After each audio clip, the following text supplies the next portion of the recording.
executive Are you decisions. really off screen, huh? Yeah, it's all the way over here. So I can make it dramatic. You can do the gym to the camera. Yeah, exactly. That's what Taryn said it looks like. All right, should we intro? Yeah. 3, 2, 1. Hey, man. Hey.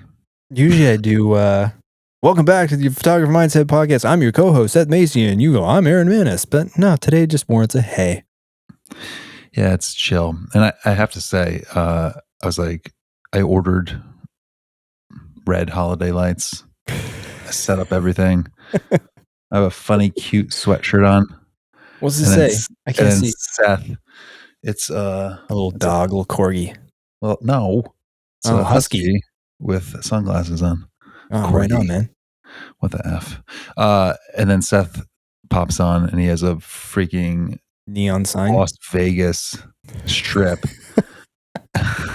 memorabilia aisle. How freaking cool is this? I mean, people who are listening on Spotify, Apple Podcasts can't see, but if you're, watching on YouTube here, look at the modes. It's flashing. Seizure warning here. Seizure warning. It really bumps in here. And we got a shout out to Haley. This was a Christmas gift, and she said you might need to open it early. I'm like, what do you mean? She's like, you're recording a podcast tonight. It might be in your way. You might need to open it early. So she's the MVP here. Awesome gift, huh? Yeah. Shout out to Haley. Good job. Yeah. Incredible. Amazing. She says, just so you know, this was like the main thing for your gift this year. And we don't even we don't go all out. It's like maybe one thing each, but she spoils me. So she had to just do a disclaimer, like, don't expect much more. Yeah. It's early. But outdone herself. Look at this thing. Crazy. Sick. I want it flashing the entire time. You want it flashing the entire time? Here, I'll give you a little more taste. Just ready? Sear your eyeballs. Ooh. Yeah, it's club. I'm going to add club music.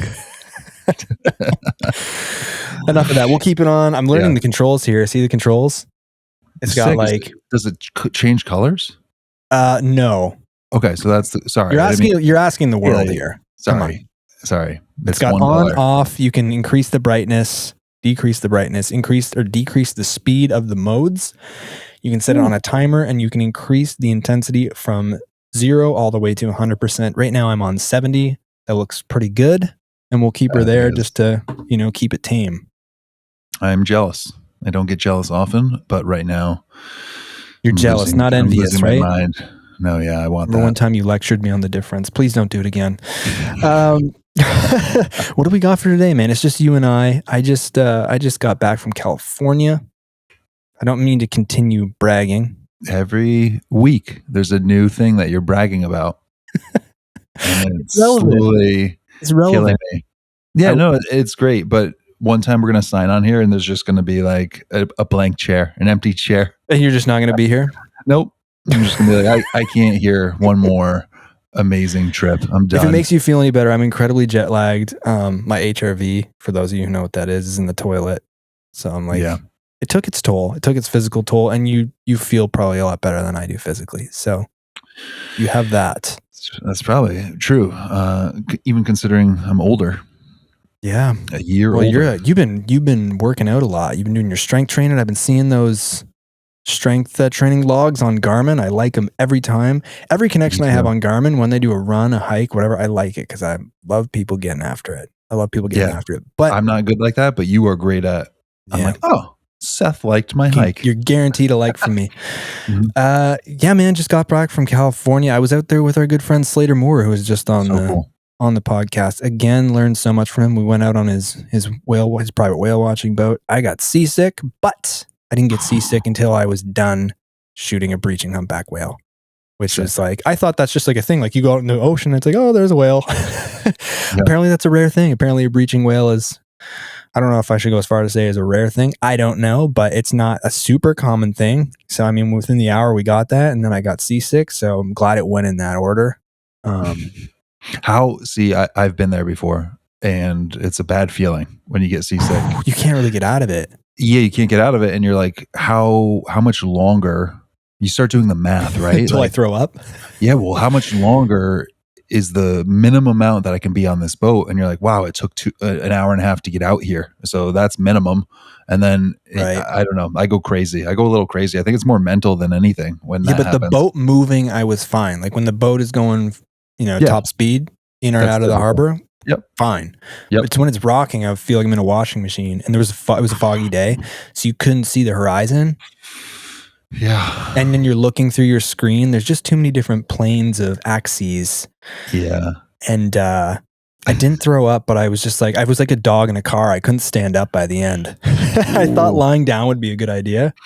Like I went, oh man, 10 times worse. No, I went on a puffin cruise to photograph puffins outside of Maine or off the shore of Maine. It was probably an hour and a half ride, and it was just after a hurricane, and the swells were unbelievable.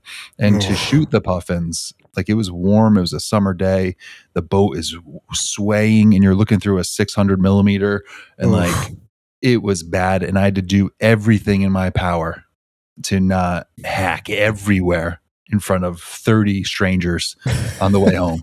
Like head down, sunglasses on, sunglasses off. I had no clue what to do to try to just make it happen.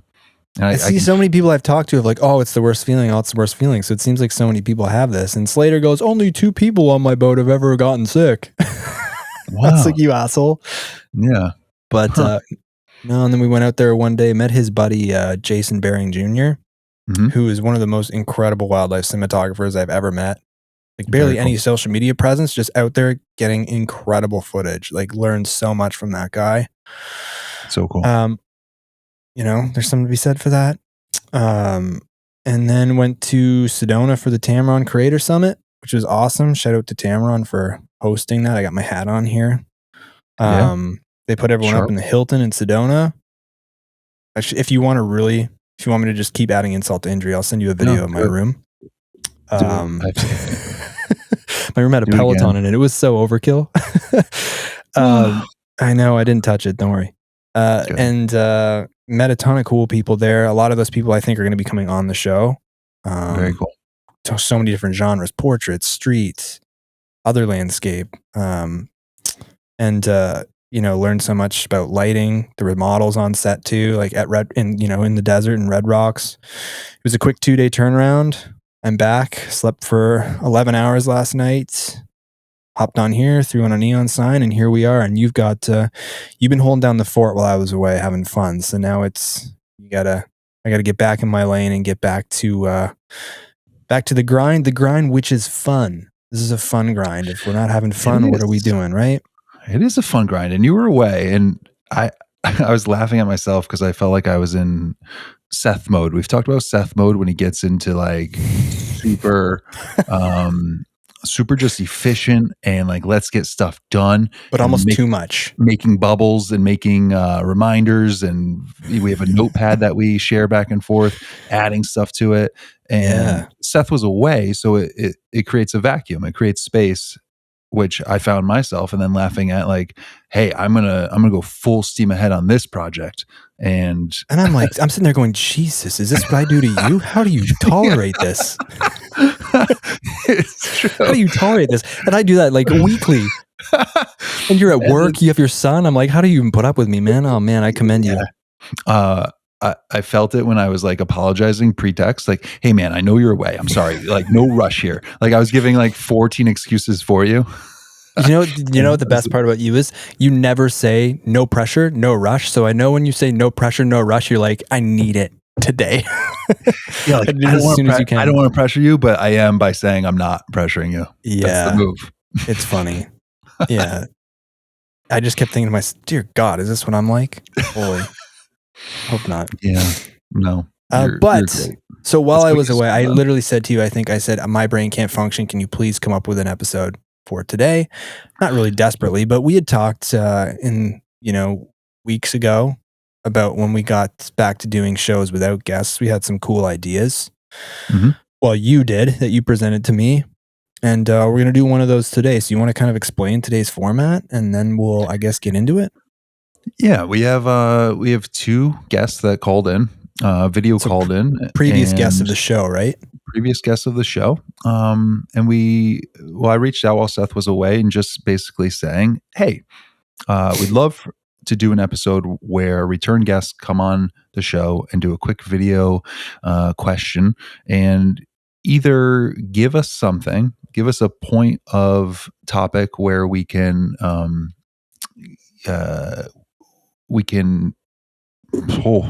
that one. I can't find a word. No cuts, buddy. It's YouTube now. Cuts. Oh man.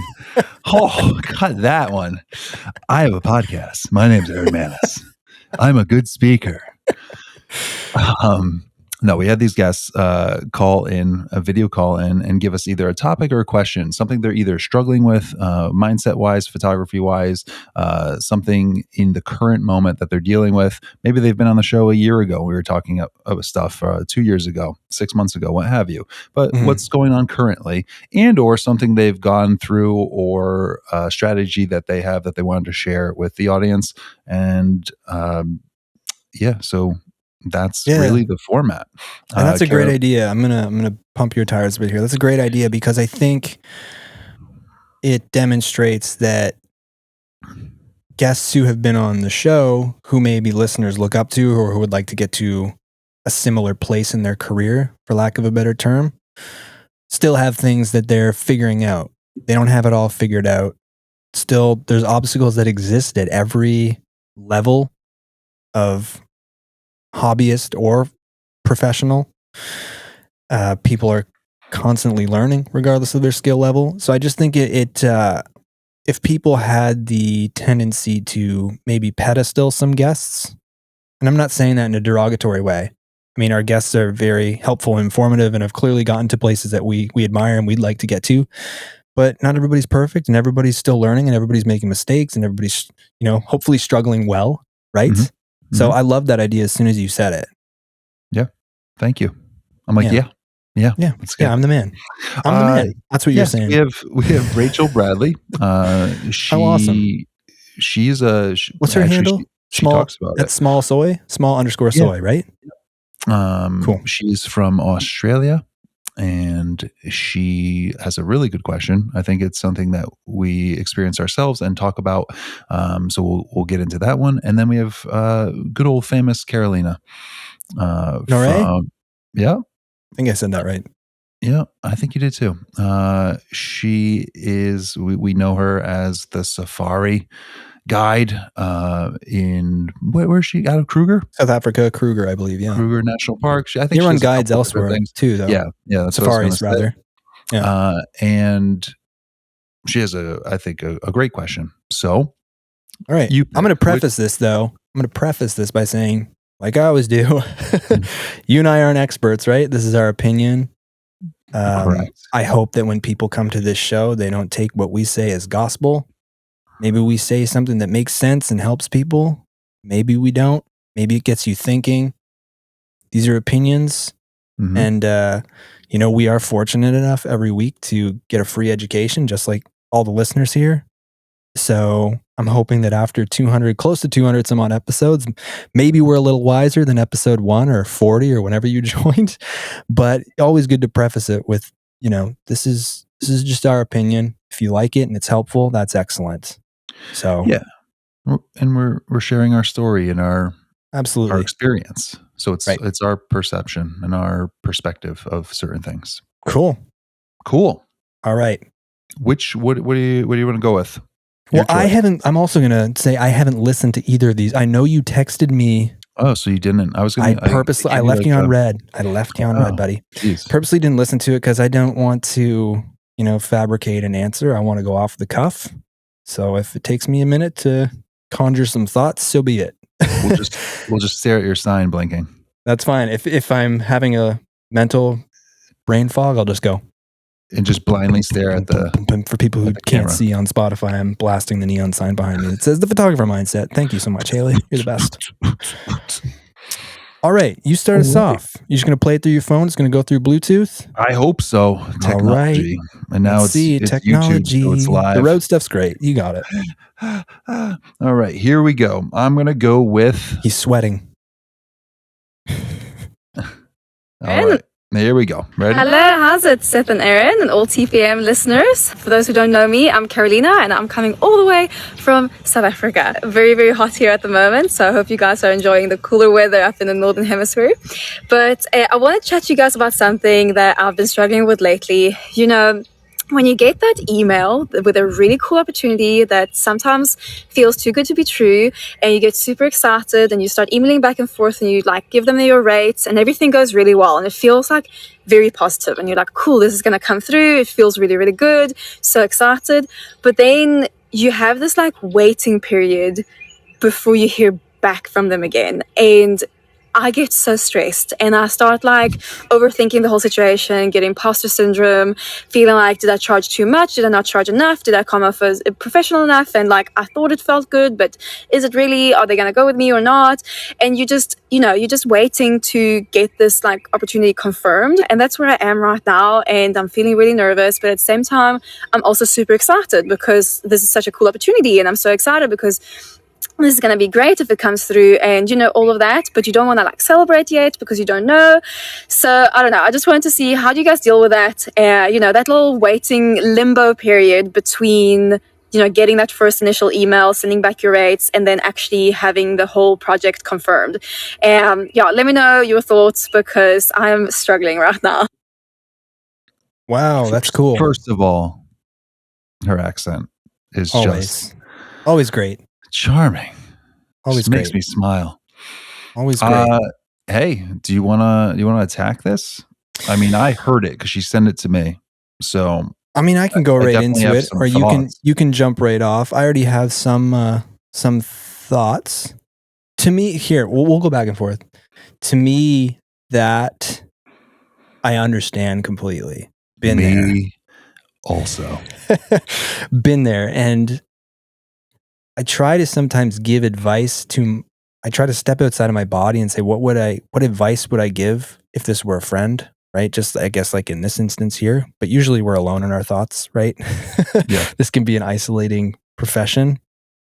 And a lot of the time that stress is self-made unnecessarily. Mm-hmm. People go on holidays. They don't know you. They don't need to tell you that they're going. People have family situations. Their kid gets sick. I think it's easy to, because we live in our own head literally 24 hours a day, 365, it's easy to think that our goings on is kind of like, I don't want to say the center of the universe because that makes it sound very egotistical. But we're very much focused on ourselves and what's going on, naturally so.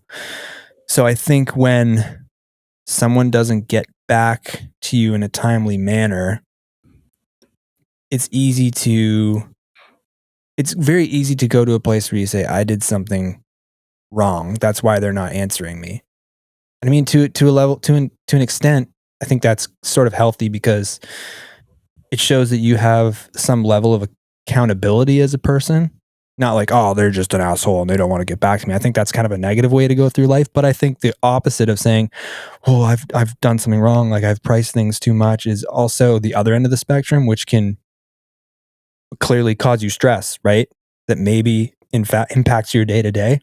I think it's just easy to forget that you're important to people in the professional sense, in the sense that they've offered you the project and they want to work with you. But if you're thinking from a more personal level, you're really not that important. They have other things to attend to, and you're not necessarily on their mind in those moments. I mean, before I went to California, I was originally not going to go visit Slater on the boat. I was going to do something else that involved a company in the desert. Mm-hmm. And we had emailed about it. It was going to be like a paid opportunity, likely. It was pretty exciting, and I was stoked for it. And then I gave my rates, and it was just silence. I followed up, silence. Next week, followed up, silence. And I think I actually emailed you about it. I was like, dude, what did I do wrong here? Was I too aggressive? I thought these rates were so fair. Mm-hmm. And I got way into my head like, man, I really screwed up an opportunity here. maybe they're offended. Maybe they're offended by my rates. And so I made other plans because I was like, you know what? I really dropped the ball on that one, right? That's one you want back. Looks like this isn't going to come through. I'm not saying Slater's second choice, but it was before him and I had been talking about hanging out in California. Yeah. I hope he brought it up and I was like, oh, well, yeah, we'll do that. Like this fell through. But sure enough, 2 weeks before I'm supposed to head out to California, I get that email back. Hey, like, are you still interested in doing this? Like, we've been really busy on our end and things have fallen through the cracks and we still really want to work with you. And I just said, look, like, I'm sorry. I made other plans. Unfortunately, I can't remember exactly what I said. Unfortunately, between my last email and this response, I made other plans. Mm-hmm. I mean, that's a whole other discussion, is how to professionally say you were kind of delayed or late and I did something else. But it just goes to show you that even, let's say, professional companies that are maybe not at that supersized level, or maybe even at that supersized level, but not all companies, just like not all people, have their ducks completely in a row and are super punctual and are super on time. And it doesn't mean that they're not interested in working with you. It just means that maybe they're a little scattered. Maybe you're not a priority. Yeah. Likely you're not a priority as much as they do want to work with you. And that's okay. That's okay, right? I think it's just having reasonable expectations. But I think what would be a good question, and I want to hear your thoughts on this, is after how long of radio silence or after how many follow-ups do you take your ball and go home?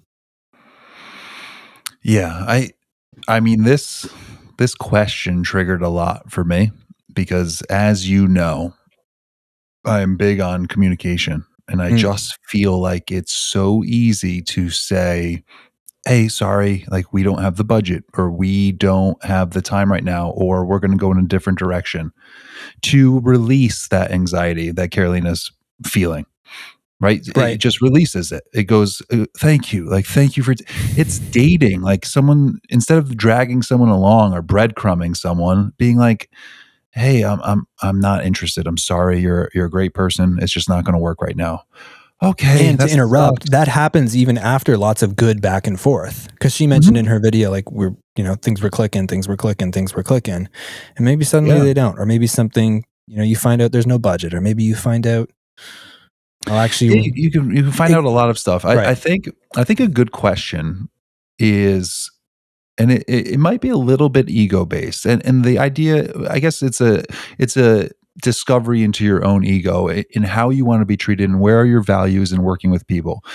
Usually photographers and videographers are artistic, and usually artistic people are pretty empathetic and sensitive and nice and kind. I mean, that's a huge generalization, but in terms of like the brain matter that an artistic person has compared to maybe a business oriented or math oriented, just sort of like numbers. It's just different. And every human's going to be an individual and different in every interaction.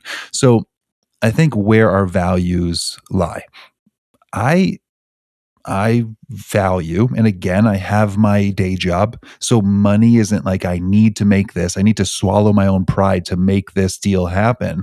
To me, communication and that is a huge like flag, whether it's a green flag or a red flag, in terms of what I'm going to be dealing with for the rest of this experience. That is a great point. And it's, again, the same as like picking a partner. And I always go to relationships because that's what it is. And dating's the most obvious one. When you're looking to someone in the beginning and they're spotty with their texting, they're not really getting back to you, they disappear for a couple days, then they might reach out and it all sounds good and they're writing the right things, but then they disappear. Yeah. Well, this might be the pattern that goes on forever until you like can't handle it anymore in your heart. Maybe. Or you've been on one date. Okay, if we're going to use the dating analogy. Welcome to the Photographer Mindset podcast. Yeah. If you're using the dating analogy, if you went out for one date, I'll pose this as a question. Do you feel that you have an intimate enough connection or enough rapport with that person to let them know, let's say that you're going to be away for the week. Do you owe that person that? Well, in her case, she goes, things are good. We're talking about budget. Sounds like they want to work with me. To me, that's like the person leaving the first date saying like, hey, I'm going to text you. I want a second date. Okay, great. Okay. Me too. Can't wait to hear from you. And then we don't. And then it's like, do I reach out? Do I have to, like, it just becomes, that feeling in your heart where it's she's saying it. And I've done it too. I've had to stop myself many times from being like, oh, I said 1,000. How about we do 800? Like because you haven't heard, especially jumping ahead. Maybe the price was the thing and I'm going to lower it, and stopping that knee jerk reaction and just saying to myself, like, okay, like maybe you can go to 800, but like there's a avenue to, they didn't say it's anything about the price. Like, don't jump ahead. Don't assume anything right now. But at the same time, again, I think it's more of just sort of a warning sign of what may be to come. Now maybe they turn around. Maybe they turn around and they say, hey, we were very busy, like that company said, and we're sorry. We're this, we're that, we're this. We want to work. Here's the budget. Here's your 50%. Here's the plan. Cool. Everything's like lining up right now.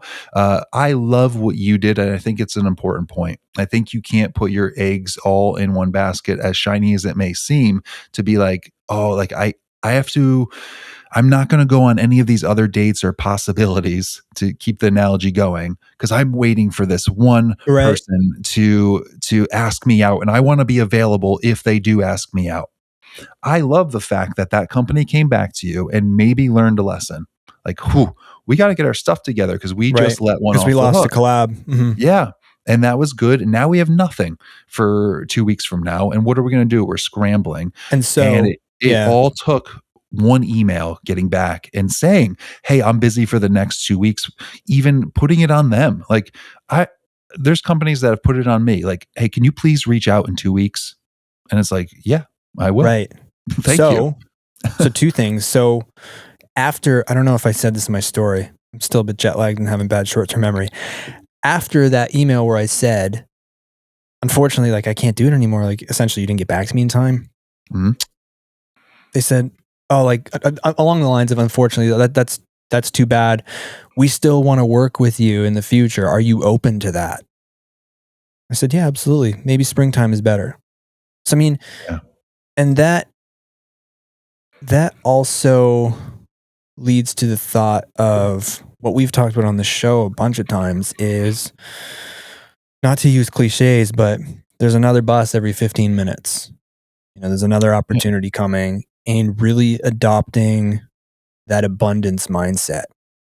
Oh, this didn't work out. I'm going to go make other plans. I'm going to have a great time. Yeah. Oh, you didn't get back to me? I'll wait. I hope you get back to me, but in the meantime, I'm going to seek other opportunities. I'm going to get excited about those. Yeah. And there's almost no, to just add to that real quick. Sure. There's almost no scenario where, company A is being quiet. You make plans with company B, company A reaches out.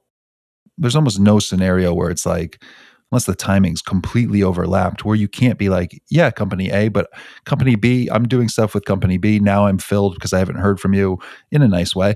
And they say like, okay, how about in 2 weeks from now? Now I have company A and company B. Mm-hmm. So I agree with you. And I think also, I'm not saying don't get excited about things. When a cool opportunity or a cool reach out comes across your email, you should be psyched. Yeah. I literally catch myself fist pumping by myself, as lame as that sounds. When something really cool, I go, fuck yes. Do it right now. I just did it. I'm not doing it again. No, act out you read the email and go. Do what you would do. You're ruining my thought. All right, I'm sorry. It's for the YouTubes. You want the reaction? Mm-hmm. Okay, here I am. Folks, he's opening up his email. He's looking at it. He's going to the inbox. His eyebrows are raising. He's reading left to right. Yes. Yes, he says, and the crowd goes wild. Oh, if that's not the lamest thing to end the year, I don't know what is. But that was amazing. What was I talking about? I was talking about. It's excited. I think tempering Okay, your yeah. So yes, there you go. you should get excited, but then because like just that coming across your plate is an achievement, and that should go in your wins for the day. Yes. Just the fact that somebody reached out, you should be, when your head hits the pillow, really proud of yourself, whether it comes to fruition or not. And I think in the afterglow of that, whether that's in the 15 minutes afterwards or the days afterwards, I think you need to recalibrate and set realistic expectations. Where, and I know Karolina understands this because she's a professional, and I'm sure most of us listening understand this, but a lot of people just don't follow through. And I think when your expectations, what is it? Expectations minus reality equals, no, reality minus expectations equals happiness. Is that right? We do this every time and then do the math, the word math, which isn't real math. But if you think if you think expectations are going to be 100 and reality is a 50, then you're disappointed. minus 50. Yeah. Exactly. So reality minus expectations. Yeah. You got to keep that ratio proper. Because an easier way to look at it is if your expectations are exceeded and you set your expectations reasonably and not in an idealistic way, then a reasonably good outcome is going to make you ecstatic. Yeah, absolutely. I mean, in this instance, it's a little bit black and white. They're either going to get back to you or they're not going to, which is amazing or sucks. Yeah. And right? I think it's tempering, like you said, tempering that excitement and building it up. And again, I'm sorry, everyone, this is a photography web, but it really does apply. I think you just started talking to them. It's a great opportunity. It's kind of like dating analogy again. I am. It's kind of like meeting someone and having one dinner and being like, this is the person of my future. Like, this is the one. Like, you don't really know what that one and that future really entails. So the idea of this company, the idea of this opportunity does and can escape and turn into fantasy and turn into like, wow, what an incredible, this will be an incredible situation. But we don't know that for reality. It could be really not great. It could knock us back a few pegs. It could be very expensive in some regard for us, equipment wise, or who knows. So I think tempering that excitement is important and staying cool. And I think that works in both analogies, but it works in this company reaching out is like, oh, she has her contracts, she has her packages, she has her ideas of what she wants to do. She's sticking to it, and she's not begging us to work with her. Like that seems very professional. I think also companies might know people are smart. There's a lot of research out there. There's a lot of psych research that if you ice someone for a little bit, they might come back and drop the price by 25%. Just to get the deal going. Like when you leave the item in your shopping cart for a week, and then you get the email that says, we'd like to offer you a 50% discount. Absolutely. Just to bring you to the finish line, right? Absolutely. Good point.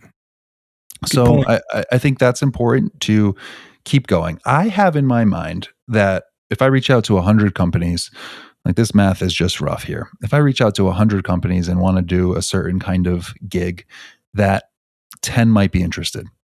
10%, let's say. Out of those 10, we start communication. They're interested. Then I also have a realistic thing that, maybe 2/3 of these fall through for whatever reason. Money, budget, timing, scheduling. They found someone else. So there is just this numbers game and realistic game of like, keep asking, keep searching, keep finding opportunities. And the good ones that are meant for you will stick. And if it's not meant for you, maybe that's a little woo woo, but maybe it like goes on. Like it doesn't happen for you right now. It happens later, or that closed door opens up an opportunity that wouldn't have happened. Like you just kind of, or it opens up free time or anything. It comes back to that thing of, Yeah, it comes back to that thing of good. That's the Jocko Willink. For people who know what that is, you can say good for just about, be careful saying that, just about any situation. I mean, take your moment to be disappointed when things fall through. I do. It sucks when you get super excited about something and it doesn't work out. You get over it pretty quickly, and we all know that, right? But when you're ahead of the event going your way or not going your way, you have nothing but optimism. You have nothing but hope and positive intent for it to manifest into what you want it to be. And of course you should. Otherwise you're just a cynic, right? Yeah. But, and I think to your point, you can speculate about all the way things could go wrong. Just because it's a great opportunity right now, they could not pay you, it could fall through later.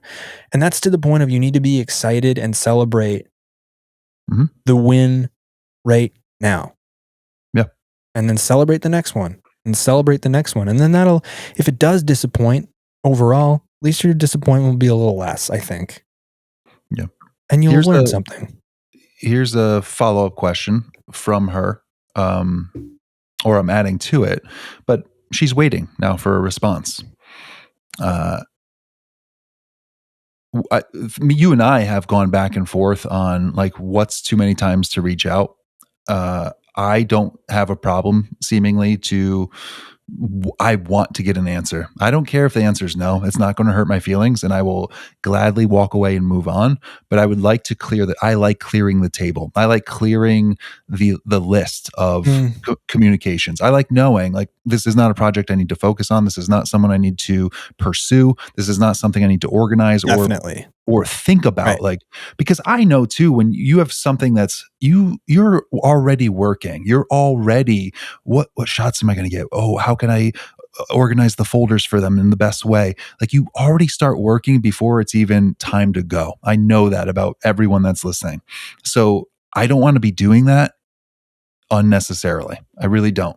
So I want to be focusing those energies and those thoughts on things that are important, are going to be fruitful for the company and myself, a different company or whatever it is, or working out, or my son, or cleaning the house. Like I want to spend my energies where they're needed. So if you're waiting, I love the tactic that you did. You did it once and I was at work. I'm going to act it out. And I was doing my thing, and I see an email. I see an email I see an email come across from Seth, and I went, oh, that's good. Oh, that's what good. Was it? I have no idea what you're talking about. This is a genuine reaction. He goes, dear company, I just wanted to pop this up to the top of your inbox. That's it. Thanks. Hope you have a good day. But it gets rid of the assumption. It's not being needy. It's not being like, hey, did you answer? Did you see? It's just a very subtle way, and also a potential of companies, and marketing probably gets hundreds of emails a day. And if you forget something or don't do it in the moment, it could be gone forever. To just bump something up that might catch their eye again, to be like, oh crap, I forgot to respond to that guy.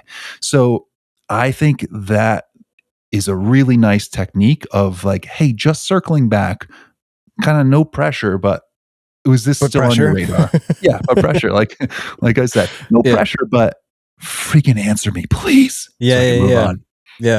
So I love that little technique. Hey, just bouncing this to the top of your inbox. Pumping it to I think was that mine? I don't know if it's yours, but you did it. You know what? I'm not going to take credit for this. Okay. We learned that from Chris Pieta.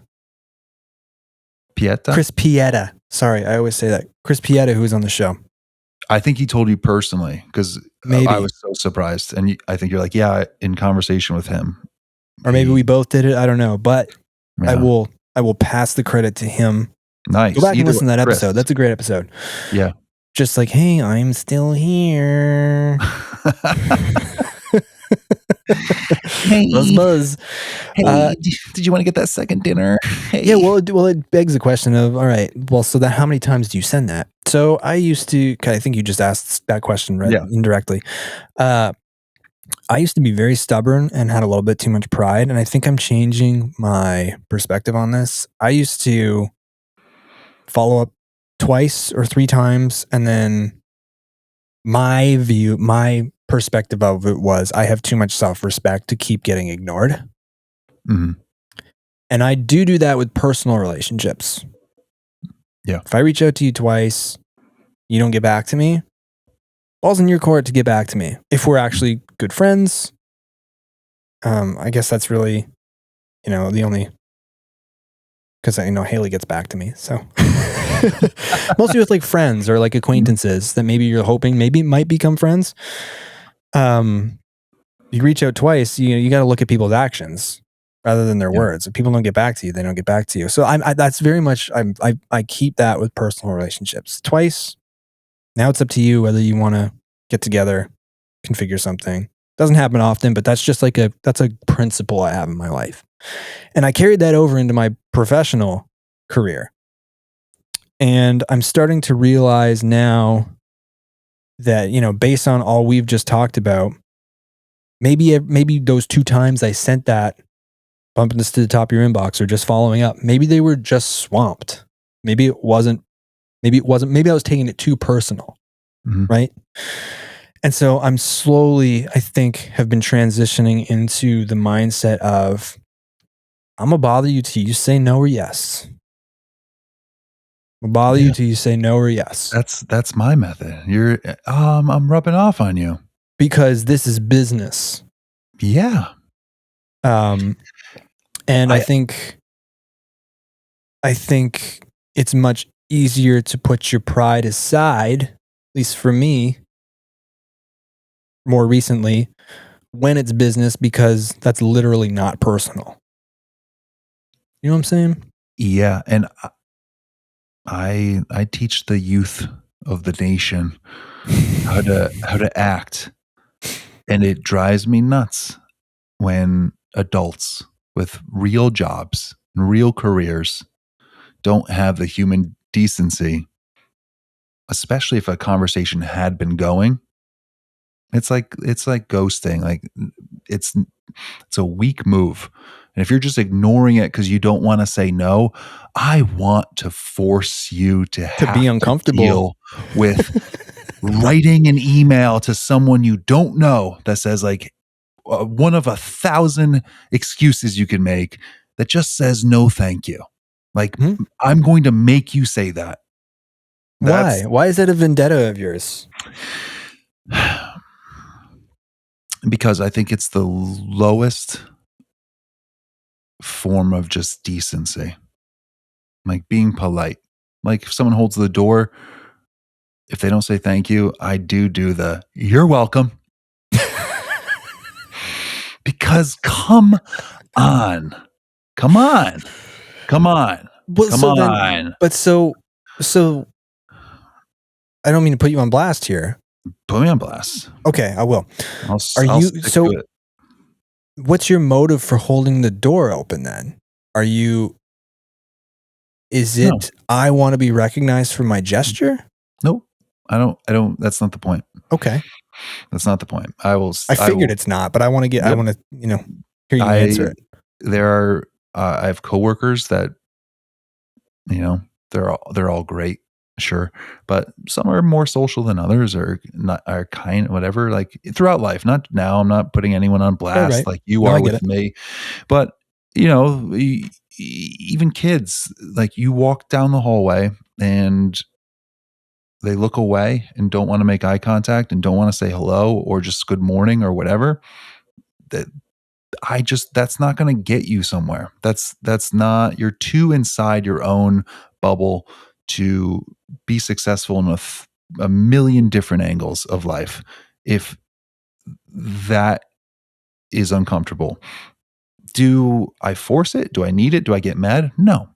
But if there's an opportunity to point out or to push someone a little, hey, I just held the door. I'm going to say you're welcome because you missed the thank you. That's just nice. If I see you again, I'm not going to close the door on him and be like, forget break that some guy. Fingers. Yeah, he didn't say thank you last time. I'm not holding for him. Okay. I'll keep doing it. I will keep doing it. And even the email, I will keep reaching out within reason and be like, hey, we had a good conversation. Just curious if you have the time, please don't mind. It starts to seem a little bit passive, but really when you read it back, like, I know on the other side, they're like, oh, like I just gotta say something. I gotta do something. Or they're just like, I'm going to keep ignoring it. Fine. There's no vendetta. It's more just like, come on, we're two humans.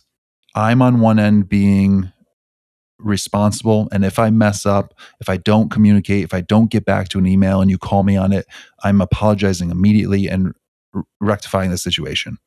Like, I just expect the reciprocation of that as the lowest form of a relationship in any level.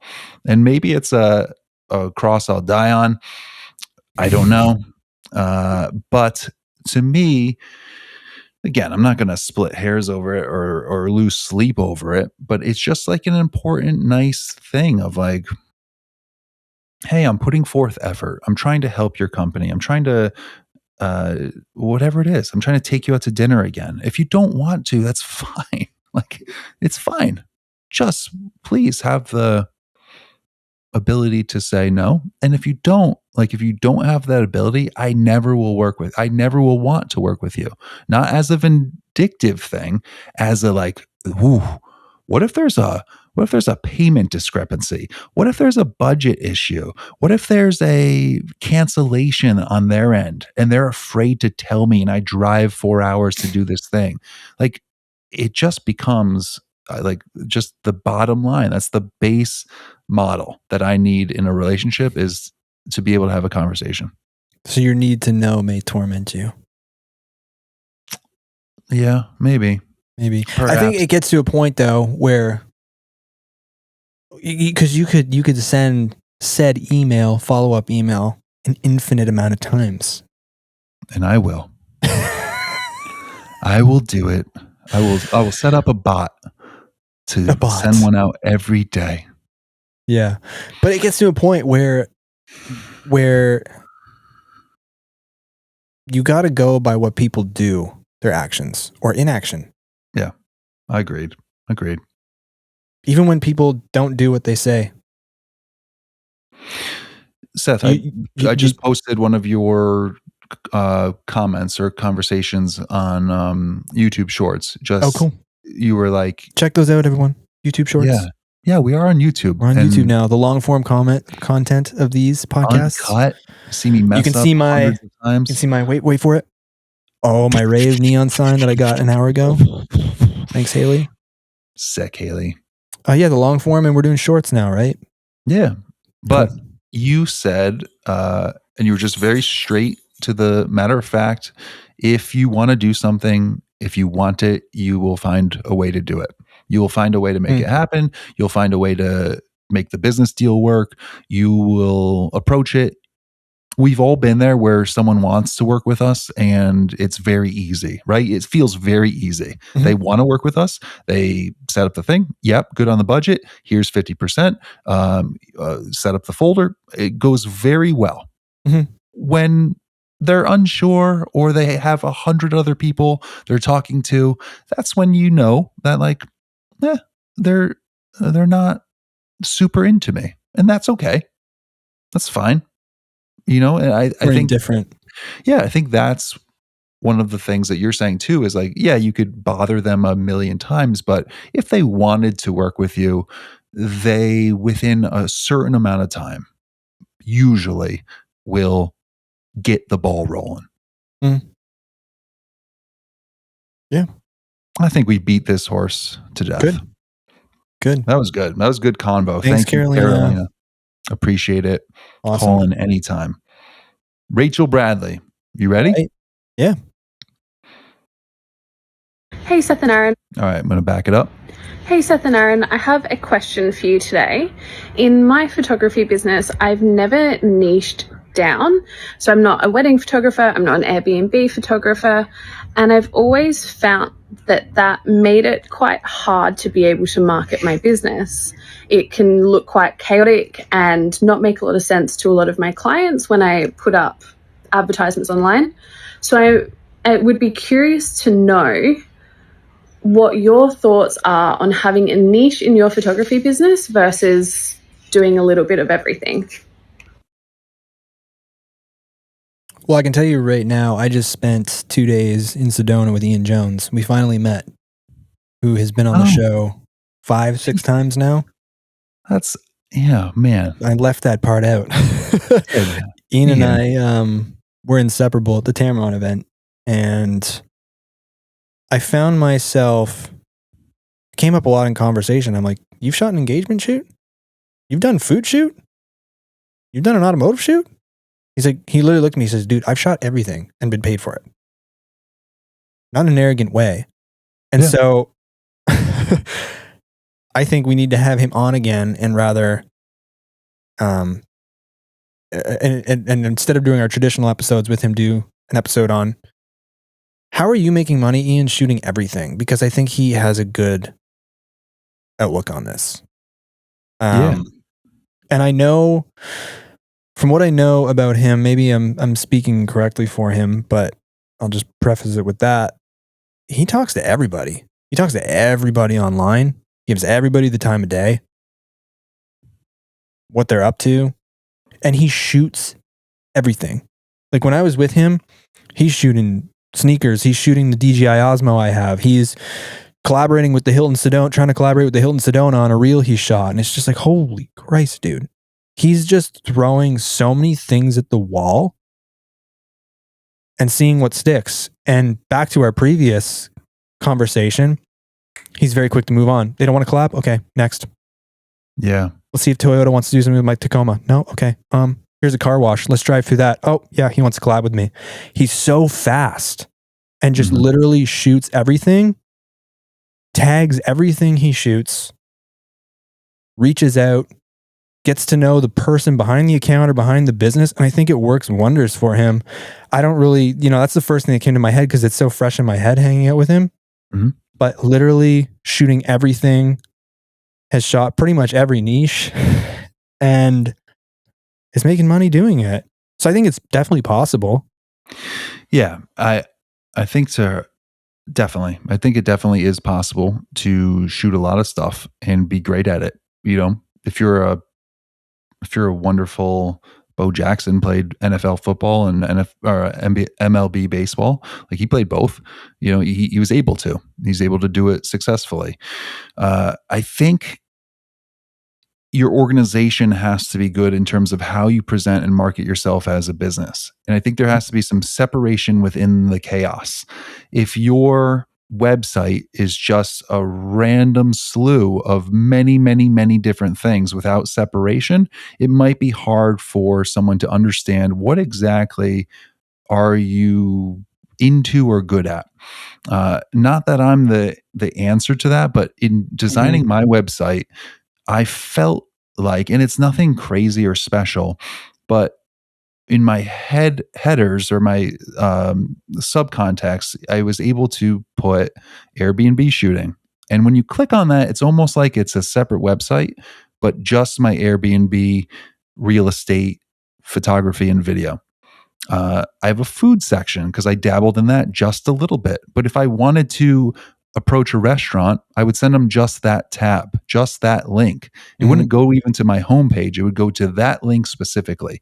If they wanted to search around and be like, oh, he likes wildlife too and Airbnbs, that's cool. But my first impression would be a very succinct website that's dedicated to each genre that you enjoy doing. And then I don't think it would hurt you. I think it would just make you but make you actually just be presented as, oh, like she's very talented in many disciplines of photography. She has a lot of experience. She makes portrait, product, real estate, food, sneakers, like everything look pretty good. We trust her with our products or our company or our people or whatever it is that you're shooting. But I think if you could separate out the the different genres, you would be fine. Niche down within your entire portfolio. Have it able to be like a tree that trickles down into each of these little sections. Yeah, and just to use Ian again as a reference, because I'm going to be honest, I don't know much about this. I have few genres that interest me, and I like to stick to those. Ian, for example, I know if we're talking about social media, whether it's food, a car, a product, they're all the same tones and edits. They're all blue. They're all like, I want to say crisp, sharp, lots metallic. Of bokeh, metallic. So there's a consistency, there's a consistent look across the feed, which I think is very cool. And then you'll have, for example, let's say you'll have a street photograph, taken on the street. It's a portrait of somebody eating a burger. He's very good at blending 3 genres together. Like a food company could use that. It's a regular person eating their burger. It's edited well, and it's got the Ian Jones look. It's a good portrait, so it demonstrates he's a great portrait photographer. I don't know how our street photographers are making money doing street, and that's not a diss. I just genuinely don't know.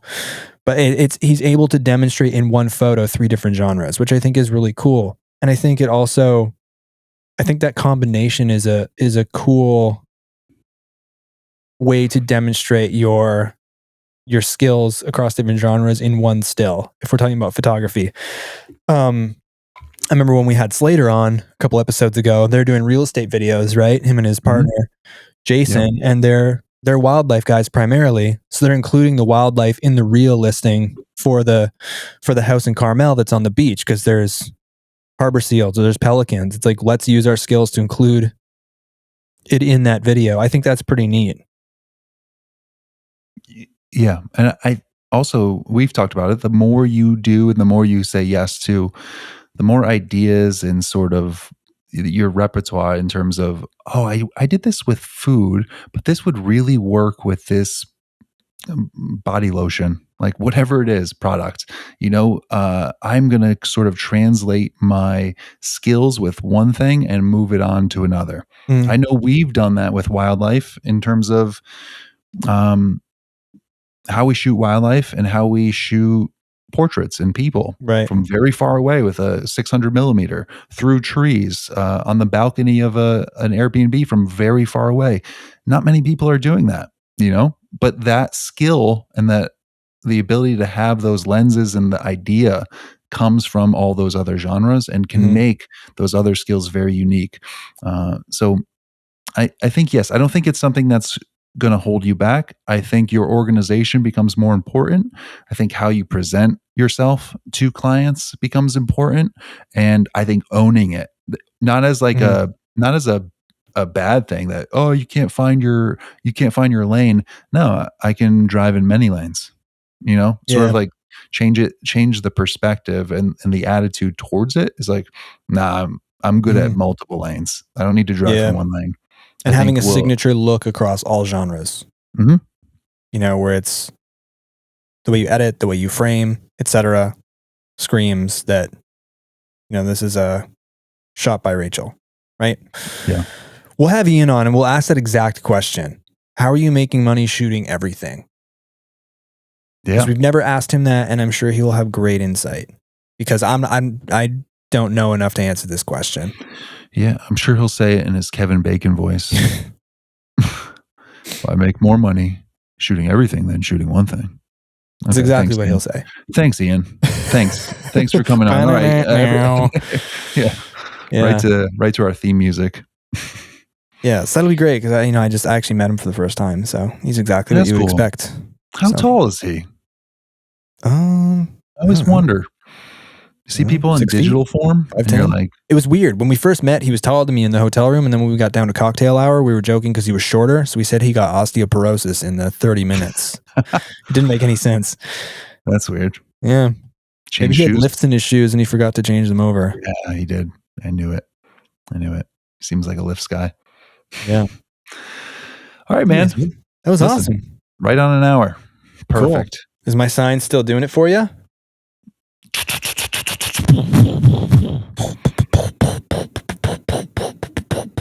All right, I'll stop. Dex, add sick techno music to that. Well, I mean, we mentioned the YouTube in this episode, so go subscribe to that. I'm not going to do the smash that like button, but check it out. Yeah. We're doing shorts there. These episodes in long form, unedited, raw are on there. So if you want to see Aaron's pretty face, you can see it there. He's doing all the YouTube editing. I don't know how he finds the time. Also, I want to get to 200 ratings on Spotify for the show before the new year. So if you want a cost-free, quick, time-effective way to help the show more than you think, it's one tap on Spotify. Give us a rating. We are so appreciative. And, you know, even if you don't, we're always appreciative for people tuning in, listening. Aaron, I'm appreciative of you coming on every week. I'm appreciative of our guests, giving myself, yourself, all our listeners a free education every week. And I'm grateful for everybody who listens. That's what keeps the show's pulse going. So with that, I got nothing left. And I'm just going to cue us out with, again, I can't help myself, just the raging sign. So sick. Another shout out to Haley. Great gift job. Of the year. Great job. Yeah. All right, buddy. All right. Take care. Have a good night.